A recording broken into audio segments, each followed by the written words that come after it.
Prof. Amir Ilyas resmi dikukuhkan sebagai profesor dalam bidang ilmu hukum pidana kesehatan Fakultas Hukum Universitas Hasanuddin. Prof. Amir Ilyas menjadi guru besar Unhas dengan nomor keanggotaan 607. Pengukuhan Prof. Amir Ilyas berlangsung pada rapat paripurna Senat Akademik Unhas di lantai 2 Rektorat Unhas, Jalan Perintis Kemerdekaan KM 10, Kelurahan Tamalanrea, Kecamatan Tamalanrea, Kota Makassar, Sulawesi Selatan. Selain Prof. Amir Ilyas, ada 4 profesor lain juga dikukuhkan, yakni Prof. Abdul Karim, Guru Besar Bidang Biokimia dan Biomaterial Fakultas Matematika dan Ilmu Pengetahuan Alam Unhas, Prof. Rosada Agus, Guru Besar Bidang Ilmu Biologi Molekuler FMIPA Unhas, Prof. Indah Raya, Guru Besar Bidang Ilmu Kimia Anorganik, Kimia Koordinasi dan Organologam FMIPA Unhas, dan Prof. Ayu Irmadani Anwar, Guru Besar Bidang Promosi dan Preventif Kesehatan Gigi Masyarakat Fakultas Kedokteran Gigi Unhas. Rapat paripurna Senat Akademik Unhas dipimpin oleh Ketua Senat Unhas Prof. Bahrudin Thalib. Rapat dibuka dengan ketukan palu 3 kali oleh Prof. Bahrudin Thalib. Hadir Rektor Unhas Prof. Jamaluddin Jompa, Ketua Dewan Profesor Prof. Pangeran Munta, dan jajaran pimpinan dari Fakultas Hukum FMIPA dan FKG. Prof. Amir Ilyas mendapat urutan kedua menyampaikan orasi ilmiahnya di hadapan tamu undangan.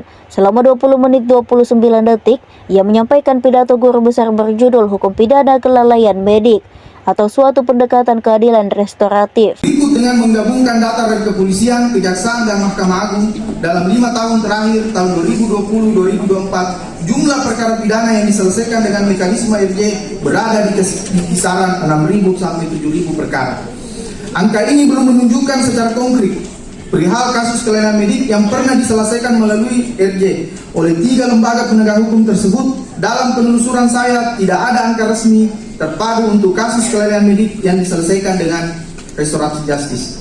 Secara nasional, dalam 5 tahun terakhir, penerapan RJ pada perkara pidana kelainan medik merupakan fenomena nyata, masih terbatas dan tersebar, diperkirakan antara beberapa kasus tunggal sampai puluhan kasus.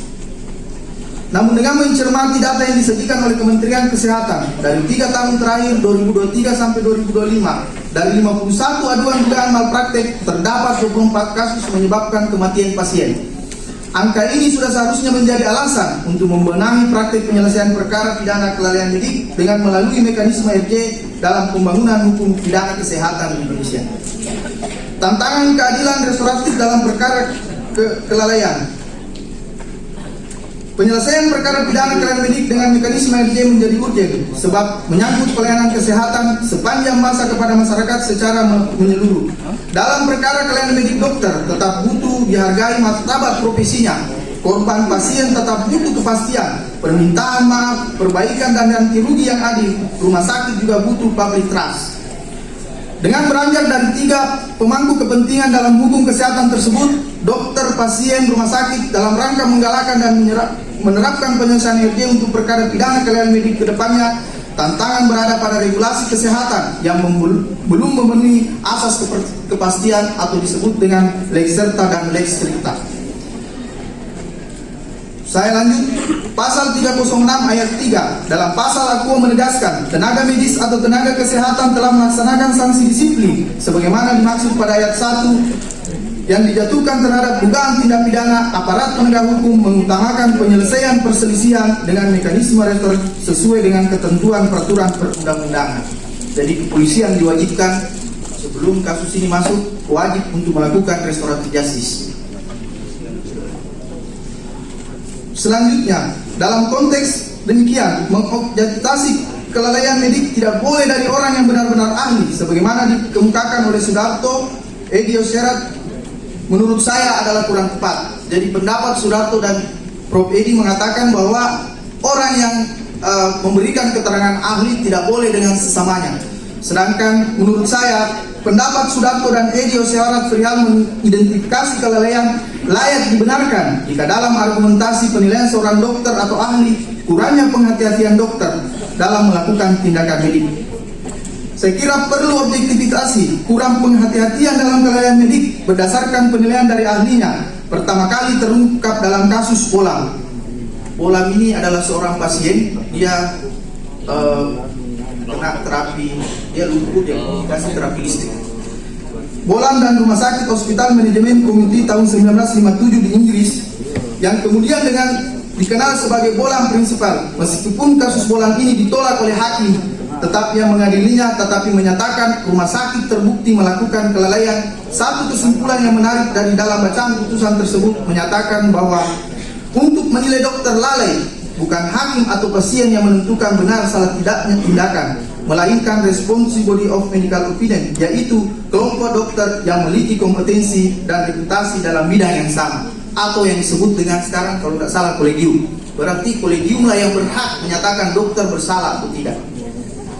Suatu tindakan medik tidak pula dapat dikatakan sebagai kelalaian, suatu akibat yang dapat dibayangkan yang telah diperjanjikan sebagai risiko medik. Adanya perjanjian risiko medik antara dokter dan pasien sebagai alasan pembenar yang dapat menghilangkan sifat melawan hukum dari perbuatan pidana telah menerbitkan dokter dalam hukum pidana untuk sifat melawan hukum materi. Jadi kalau dokter melakukan operasi menyayat-nyayat kita, sebenarnya itu adalah tindak pidana. Itu adalah hal yang tidak dibolehkan dalam hukum pidana. Tapi dalam hukum pidana dikelam dengan ada namanya alasan pemaaf dan alasan pembenar. Bahwa sifat melawan hukum material berfungsi bertendensi negatif dapat pula diberlakukan dalam tindak pidana yang berkualifikasi kelalaian culpa. Meskipun secara formil suatu perbuatan telah memenuhi semua unsur tindak pidana, namun karena tindakan ini tidak bertentangan dengan tujuan idealnya upaya untuk menyembuhkan, sehingga pelaku tidak dapat dibebani pertanggungjawab pidana.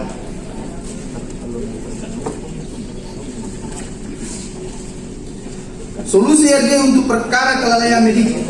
Hadirin yang berbahagia, setelah saya menguraikan tantangan penerapan restoratif justice dalam perkara pidana kelalaian medik di atas, maka solusi utama yang saya tawarkan adalah RG dapat diterapkan, tidak ada pilihan lain dengan harus merevisi secara terbasar Undang-Undang Nomor 17 Tahun 2023 dengan mengatur ketentuan-ketentuan sebagai berikut. Pertama, hanya perkara pidana kelalaian medik yang dapat diselesaikan dengan melalui RJ. Sepanjang keluarga korban menghendaki atau sepakat berdamai dengan dokter yang telah memberikan tindakan. Kedua, untuk dokter sebagai pelaku tindak pidana kelalaian medik berulang menjadi pengecualian dapat diselesaikannya dengan melalui RJ. Jadi dokter yang selalu melakukan malpraktik tidak berhak lagi mendapatkan restoratif justice.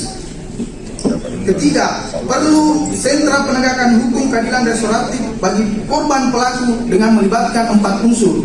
Dari Majelis Disiplin Profesi Kedokteran, dari kepolisian, unsur kejaksaan, dan unsur pengadilan. Dengan menghimpun semua penegak hukum dalam satu lembaga, selain tidak ada lagi yang paling merasa sebagai pemilik perkara atau dikenal dengan istilah domitis litis, juga sukses tidaknya mekanisme RJ sudah berada dalam satu kesepakatan para penegak hukum. Selanjutnya, dalam lubuk hati yang paling dalam, mari kita semua jujur. Tidak semua dokter adalah korban dan tidak semua keluarga pasien adalah pihak yang selalu benar. Namun dalam kelalaian medik, seringkali dua hati yang hancur saling berhadapan. Keluarga pasien membawa kehilangan yang tak pernah tergantikan. Dokter membawa penyesalan yang tak pernah benar-benar hilang. Pada titik itu negara haruslah menjadi jembatan, bukan menjadi batu pemecah.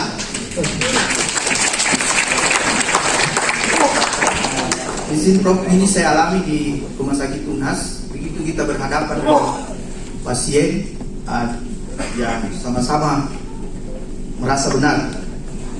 Ada dokter yang berhenti karena traumatiknya pada kasus kelalaian medik. Ada keluarga pasien yang tidak lagi mau berhubungan dengan rumah sakit karena kehilangan yang terlalu beri. Demikianlah keadilan restoratif menjadi bintang kecil di tengah kegelapan.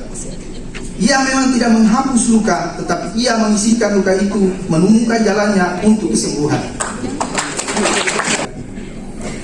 Saya sangat berbahagia saat dalam penantian panjang SK Guru Besar dikeluarkan. Kedua orang tua saya, ayah dan ibu saya, bisa menyaksikan. Namun di tengah kesibukan saya yang tidak dapat mempercepat pidato pengukuhan, ayah saya telah pergi selama-lamanya. Beliau tidak dapat menyaksikan lagi saya berdiri di panggung yang mulia ini. Kepada ayahku almarhum Ilham Ansar, doa-doaku akan selalu bersenandung merdu untukmu. Semoga seluruh kebaikan yang kau niatkan dahulu dapat kutunaikan. Bersyukur sebesar-besarnya Allah Subhanahu wa taala masih menjaga kesehatan ibu saya, Ibunda Bungasa, sehingga akhirnya bisa menyaksikan saya berdiri di panggung mulia ini yang tak lagi ditemani kekasih hatinya. Pada sesungguhnya beliaulah sebenarnya yang pantas menerima gelar kehormatan ini.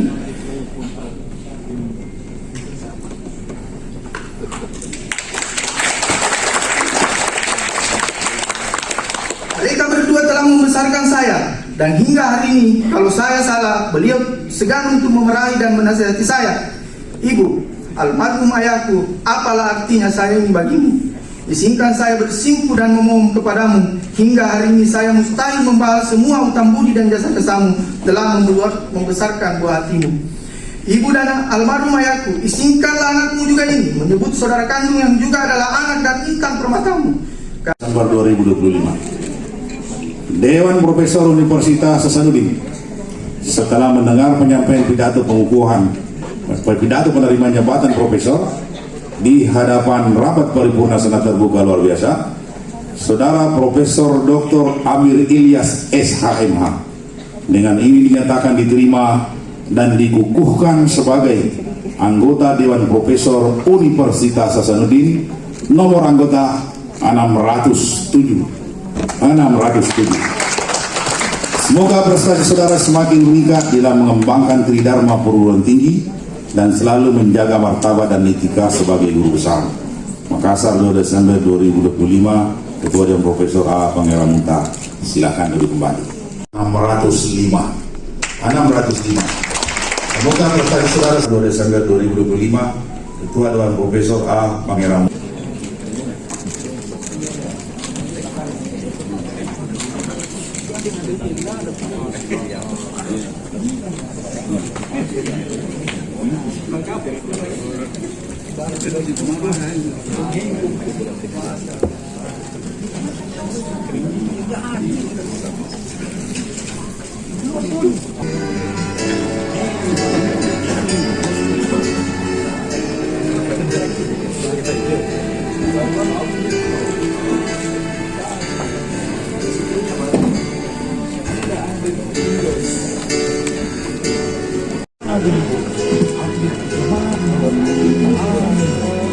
Masalah sonang kan.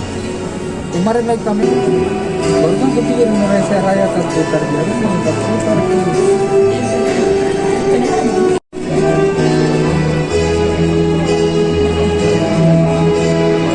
Diri di tempat masing-masing untuk sesi foto bersama.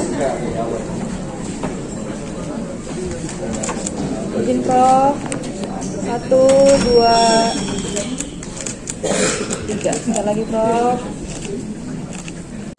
Seluruh keluarga besar profesor yang baru saja mengajukan pengukuhan. Namun tentu sebelumnya pengukuhan dan penerimaan sebagai anggota Dewan Profesor Universitas Hasanuddin dengan resmi saya tutup dengan ucapan Alhamdulillahirabbil alamin. Universitas Hasanuddin.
Pada Download Tribun X sekarang, menghadirkan lokal menjadi Indonesia.